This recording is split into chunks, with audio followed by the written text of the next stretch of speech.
welcome back. This is episode 4 of Hustling for Headspace. I'm Dr. Nat. I'm Dr. Craig. Nice to see you all again. I hope you've returned back to us after watching our first couple episodes. If you haven't, go ahead and look at those. In episode 3, we talked a lot about kind of our individual mindset and thinking about growth versus fixed mindsets, how a healthy mix of both is important to have in a lot of situations, as well as talking about grounding techniques and making sure that we're really reflecting on what we can control, what we can do. To kind of pivot off of that, we want to keep talking about mindset today, but we want to make it a little bit more broad. Craig and I were talking about kind of where we want to go next. And we think it's really important to think about, hey, it's not just what I can control and what I can do, but also what does my team look like and how can I contribute to making my team better and stronger? Right. You know, I think a couple of things that kind of stuck out to me when we were talking about in preparation for this was, a few weeks back was the national title game. But prior to that was the semifinals. And you have Ohio State and Notre Dame. And a lot of the promo was surrounding their team culture. One with Marcus Freeman leading Notre Dame and how he's developed a culture of brotherhood and just this unity of family. But then you had Ohio State's conversation really surrounding the focal point of players, and Ohio State spoke a lot about almost like a revival or faith part in their locker room this year, and just how much that team cohesion and team mindset for both teams led them to the outcome. Prior to the Ohio State-Texas game, there was also this big push of both teams having these mottos that they're living by. And so you see these examples of team culture, but how does it necessarily impact, and how do you be mindful of that? I think you have to start with almost a coach, thinking through that, sticking kind of to the Ohio State thing. Ohio State loses to Michigan, right? Devastating for us Buckeyes. Very devastating. I may have been on the negative train myself, but can't relate, don't care. But you have this team going through this huge hurdle where the media, the fan base, probably even the university to a degree, is really negative on their coach, really negative about the team culture, really negative about their performance. And you see this team rally to go win the impossible of going from a play-in game to then winning the national title. And you have to think about what is a coach's role in that and how does a coach establish it? Being a coach for years, you always are wanting to get your team as close as they can, as connected as they can. But it's not so easy as just snapping your fingers and just being like, okay, great, we're a close team. I think a lot goes into it. So from your perspective, what elements would you encourage a coach to have, whether it was AAU, whether it was club, school team, professional? What elements would you feel would have to be really focused in on to drive a culture? Great question, and I think that it's a really multidimensional question too. So obviously coming from my background working in high school athletics primarily, but also having some experience in collegiate athletics, multiple different schools, I've worked with a lot of coaches. I've been an athlete myself. I did actually coach a little bit whenever I was in 9th grade. I was coaching 8th graders. I don't know why. But I think that so I've been around a lot of teams, right? Some of the consistent things and themes that I've seen across all of those teams with the coaches that I would consider good coaches versus not as good coaches. I don't want to say bad because that has a negative connotation, but those good coaches are very empathetic leaders. They understand how to connect to their athletes. They can employ that empathy to understand if their athletes, their teams are struggling through certain things. They're able to identify those areas. So I think empathy has been a really big quality and trait that a lot of people probably don't think about whenever they think about coaching. But the empathetic coaches in my career have been some of the greatest coaches I've come across. Really clear communicators is a big one too. It's really important that the coaches can not only convey their ideas to others, but that the team is understanding what they're saying and taking that in stride. So clear communicators is a big one. And I think overall, a coach who is determined, has that grit, that ability to push through, because whenever adversity happens in sport in particular, it happens all the time, right? Even if you win the game, there are moments throughout every single game, every match, whatever, that you're facing adversity, right? There's some kind of, barrier, obstacle in the way to that win. And the coaches who don't let those obstacles get them down are the coaches whose entire team then mimics that behavior. Right. So, like my really good coaches, they don't have this like rounded shoulder posture. They don't sit down on the bench and look defeated whenever they're down by 10 points, halfway through the game. Those coaches are standing up. They're still trying just as hard as they were the moment the game started. They're finding ways to work around the obstacles, around the barriers. They're looking for weaknesses in the other team to help convey that to their players and to their teams. And then the athletes respond to that. A lot of times when the coach has that positive behavior, the athletes mimic that. Right. And so I've seen that time and time again. Because I've been on sidelines where the coach looks defeated and it's the second quarter. Right. And then guess what happens? The entire team looks defeated and the entire team gives up and they stop playing and then they get blown out. And I watched it happen time and time again with particular teams. And every time I'm like, just keep pushing. Like, if you keep pushing through, they'll be fine. Like the kids are going to respond to what the adults in the room are doing. And so I think that those are some of the traits that I find are most helpful in coaches who I consider to be good coaches, have a good mindset, really understand how to push through and win, either win the game or win in smaller ways. Right. Because success comes in various packages. Yeah, I think obviously you hit a big one of communication, which I know we're actually going to spend next episode talking a lot about communication. I think another piece of it is intentionality, right? And so you see some teams place a high emphasis on team building, team bonding opportunities. Let me not downplay the impact of those events and those opportunities.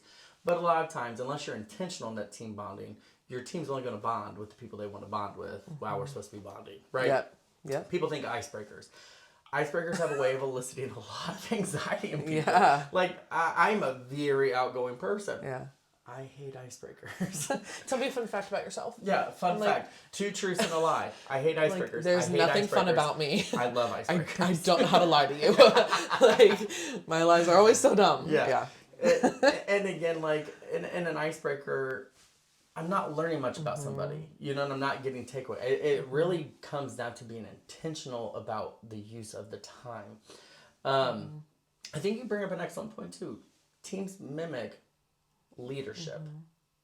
What's the famous line in Remember the Titans? Attitude reflects leadership. Sure. Right? That one. You've never seen that movie? I have, but it's been like 20 years. Classic. It's when we're fighting. That's not one that I go back and rewatch. Love that for you. I do.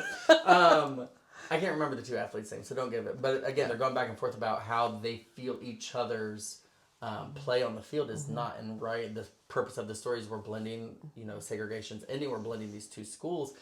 And we're having a difficult time of navigating those cultural barriers. And the one looks at the other athlete and says, attitude reflects leadership. Right? And what he's saying is, you are only upstanding or you're doing your job behind the scenes. Or you're not holding everybody accountable type thing. And it's just a line that resonates with you about how can I make sure not just that my intentions physically are being towards team building, but also my words, how I'm acting, my intentionality towards building this culture. A lot of things that I've witnessed as a coach, myself included, like I think a lot of this has to, again, magical word that we've hit on a lot, awareness and reflection. You have to reflect on what I'm doing as a coach. And how am I building this? So one of the things that my teams have always done was, again, being an Ohio State fan, one of my teams every year that we had an away game. Home games, I'm not going to be there. But an away game was an Ohio State-Michigan watch party. I'd come home early from Thanksgiving, live up in Lima, come down here, have practice that morning. We'd all pile into the car, and we'd head back over here for a watch party. But it was, we'd try to have everybody together, food, hang out, and then we'd watch film. We'd watch one of our games films, whether it was a scrimmage or a game. But again, using that opportunity, one, so they can see me in my element. I am obnoxious when it comes to Ohio State football. I'm annoying. You don't say. I know. I had no idea based on everything about his personality and Kind of aggressive, kind And of a his yeller.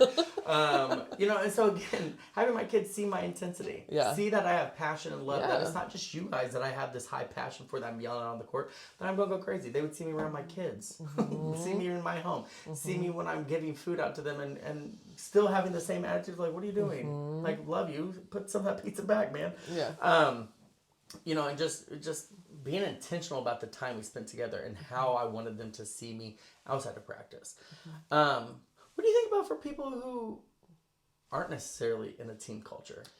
Yeah, so there's this big thing about a lot of conversations like these. We talk about team sports and, we focus on like the big ones, basketball, football, soccer, etc. And then we kind of forget to show love to my individual sport girlies and guys. It's really important that like swimmers, track and field athletes, tennis players, cross-country, all of those bowling. athletes still, I believe, even though it's an individual sport, you compete individually. There you go. You compete as an individual, right? Golfers, all of these other sports are still just as valuable, and I would argue are still team sports. The team just looks different. In a different dynamic. Yeah, your team is not necessarily, it can be your teammates who, if you have a combined score, that gives you, an overarching win in a tournament or a weekend, competition. But there's also, your coaches are part of your team, obviously. Your parents are part of your team. Your athletic trainers, your strength and conditioning coaches, your AD, athletic director, your other maybe admin, people can all be part of the team for an individual sport athlete, and they can still inform the way that athlete performs. Right. They can still have influence over that athlete's performance. And so I would argue that you still have to be very mindful of what types of traits and qualities are important in those people to make sure that an athlete is surrounding themselves with, the strongest team possible for their own success. I think Simone Biles probably, gymnastics is kind of a team sport, but it's very individualistic as well.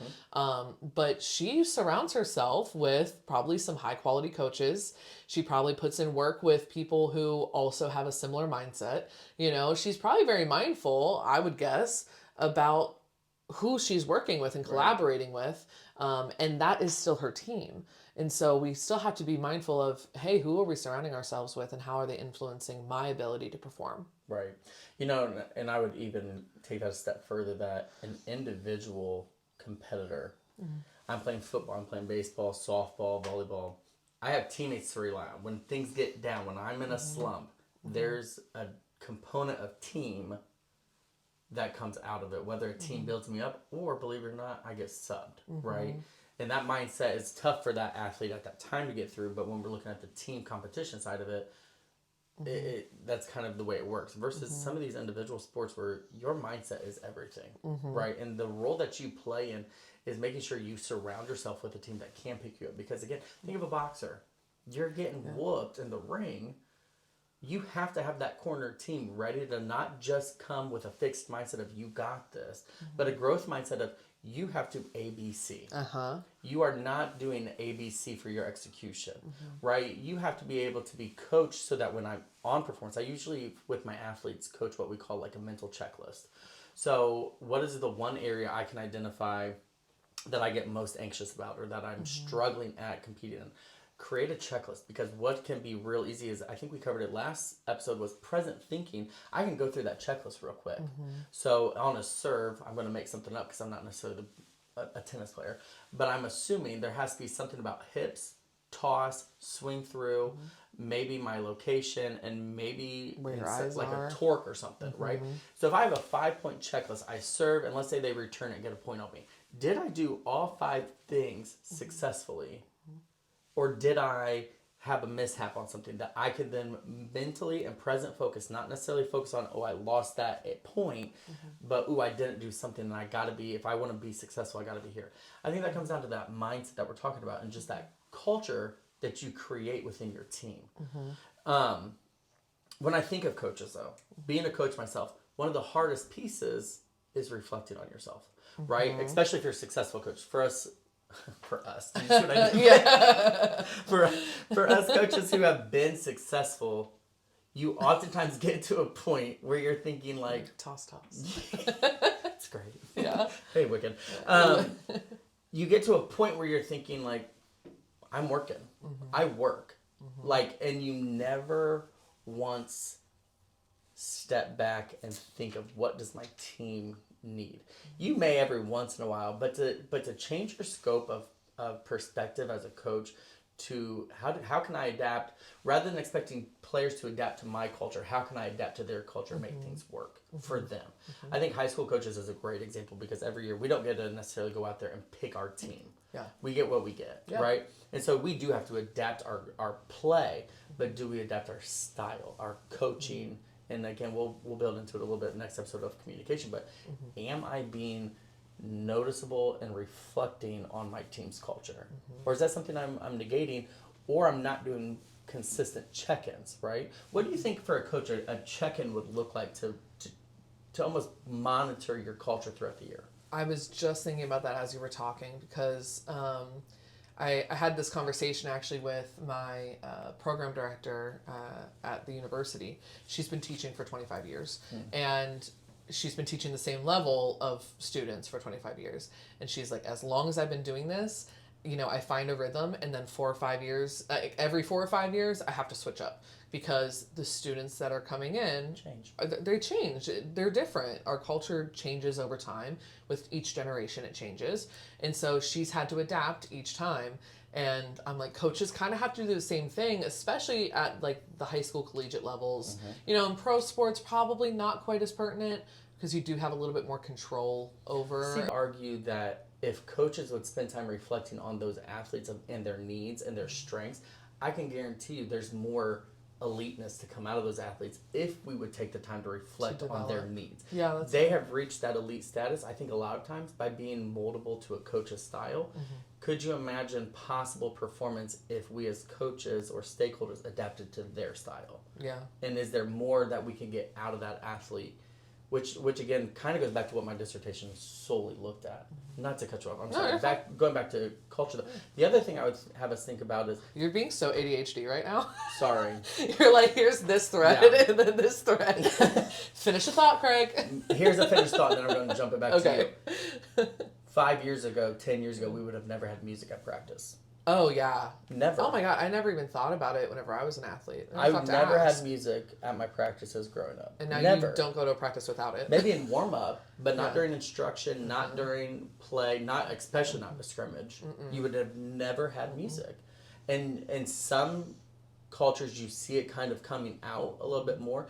But I'd say predominantly most teams have evolved to where music is part of their practices, right?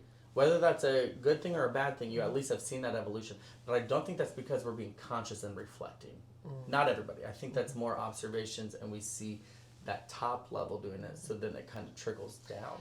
There is like a mimicry aspect to all of this with, like I saw it all the time with the football players in particular. What I would see in the NFL on a Sunday would then make its way into football practice on Monday at the high school level.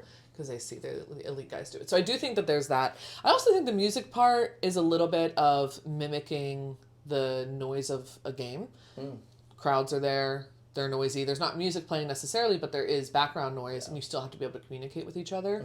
So I think that there's actually a benefit to the music piece. But I think it's a good point. Like, I did not have that whenever I was playing. I never even considered it as an option. But to go back to your initial question about coaches and kind of this like self-awareness piece, I think it can be really it's really hard to be self-aware, right? Because you have to be vulnerable, and vulnerability does not come easily to a lot of us. And you have to pinpoint. Oh my God, you have to, you have to be able to be honest with yourself and kind of break down maybe some untruths that you've told yourself, not necessarily lies, but sometimes we manipulate ourselves into thinking that we're better than we are, or that we approach things differently than we do. And I think you bring up a great point of we have spent a lot of this episode of how to decrease negative thinking. Yeah. Right. And I think for the viewer, understanding that we're not telling you to go into a negative space, but rather go into a growth space. Yes. Where in order to grow, I have to identify the problem or identify an area of growth that I can come from. And then develop it from there. Right. 100%. So I think for coaches wanting to build a better culture on their team, I think for those individuals, self-awareness is a really big piece of that, and being honest with themselves and having the vulnerability to kind of break down, hey, what are my weaknesses? What can I work on? Right? What can I develop further? Maybe it's a weakness just because it's not as strong as my strengths, but it's not necessarily I'm terrible at it. It's just it needs some more work. Yeah. We all have those things for sure. I think the other piece is making sure that coaches reflect on the culture that is currently within their team. Taking moments during practices and games to kind of step back and observe and analyze to understand, hey, what are these dynamics? How are my athletes talking to each other? How do I speak to them? How do my assistant coaches speak to them? How are each of us interacting with one another? And can we improve upon that at all? I think that is a really important piece. And a lot of us, we come from this culture of like, go, go, go all the time. We're moving forward and pushing. We don't take time to reflect. And I think reflection can be a really, really powerful tool to help us better understand our situations. Right. When you pause, you start to notice the areas that need a little bit more work. And I think part of that too is player and stakeholder feedback. Yeah. I think if you want that feedback, you have to go to those people. And I think, even as you're talking, as we've been filming these episodes, I've had more and more people from outside the sports world talking to me about some of this stuff. And I think even like, I've had some of my teachers come up to me and talk to me about this. And I think what's cool is like, that can go into classroom style and classroom management. 100%. I think of people in the corporate world who have done it and like, how are you leading your individual team? Or how are you leading your clients? Or, those types of things. I think this is relevant to many areas that you can always be reflecting and identifying. I think that one piece too that I would encourage is creating the culture with your team. Yeah. A lot of players would not feel comfortable giving you the business on some things. So how do you create that culture and how are you intentional with it? One of my favorite activities of all year that I would do is right around Christmas time, I'd have my players, you got 15 minutes, each one of you better mimic me good, and I'm going to give this gift card. So I'd take about a $20 McDonald's gift card and whoever I felt mimicked me the best. And so these players, I would have 15 of them, and boy, I'd have roasting stompers, you for yellers. I would have them minutes. getting crazy, and it would have weak, but it's also like just showing like that creating that it's okay. Yeah. And it's okay. Granted, some players or some coaches might be like, oh no, that's too much of a buddy system. That's fine. That may not work for you. It worked for my teams. It worked to create that feedback. Because then we also had intentional conversations almost every day after a game. What were the great things we did? Now let's really go ham. What were the bad things? I don't necessarily allow them to always question coaching, but by all means, come have a conversation with me. I wanted those conversations because if I'm not getting feedback from a player perspective, oh, we were hitting this run and you made this shift in plays or you made these substitutions. And a lot of times I would coach my players to let's not always make an observation such a demand, but rather let's change that observation into a question. Because I think coaching IQ, I would always try to challenge the player back with like, we don't do that, but rather, why did you make that decision? In this moment, I have coached this, you did this, can you help me understand why? Because if I can't understand the why, I can't fix the problem. Yeah. Or I can't grow my own knowledge and be like, that's a unique perspective. I've never thought of it in that way, which again evolves you. So part of it, again, we'll tackle next session or next session.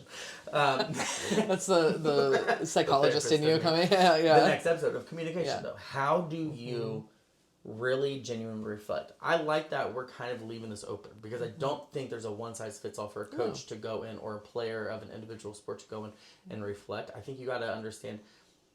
It has to be purposeful and intentional for you to reflect, become vulnerable, and see where the gaps are, see where improvements need to make. And then I think, again, kind of leading into the next session, it's about how you ask the question, not make the demands, Well, and I think one thing I want to kind of hit hard on this point is opening up to feedback. I think that a lot of people are either not open to feedback or constructive criticism, or they take it really personally and others can tell. And so it makes, like, if I try to give you constructive feedback and I see on your face that like you're taking it like I'm personally attacking you, then I'm not going to do that anymore. Like I'm going to have an aversion to or that. Or if it has a negative impact. Or if I feel like, oh, you started ignoring me because of it, or, you know. I lost playing time. Or exactly. You became tougher on me in so practice. I think it's really, really important that our coaches are not only open to constructive feedback, but are really mindful about the ways in which they physically respond to it from their athletes, and the way that the outcome of it, right? So do they lose playing time? Do you treat them differently in practice? Are they going to perceive that you're treating them differently in practice, even if you don't think you are? You know, being very careful with that so that you're creating this culture that is, you know, quote unquote a safe space for people to be open and honest with each other, have those open lines of communication. And it goes both ways, right? It's not just the athletes being able to criticize the coach, but the coach also being able to criticize the athlete and say, hey, you did this wrong and that's okay. Here's how we make it better. Here's how you make that move work. And we move forward. And vice, you know? like it's a reciprocal, right? You know, because I think as we've talked about, like a trickle down from professional to, I think it's also, if I can create my leadership as the coach, how does that trickle down? But then how do I also have those intentional, reflective conversations with my team where I don't like this dynamic? Yeah, I don't enjoy hearing the communication that you guys are talking to one another. So as we kind of wrap up today, what's been your reflection or takeaway from today?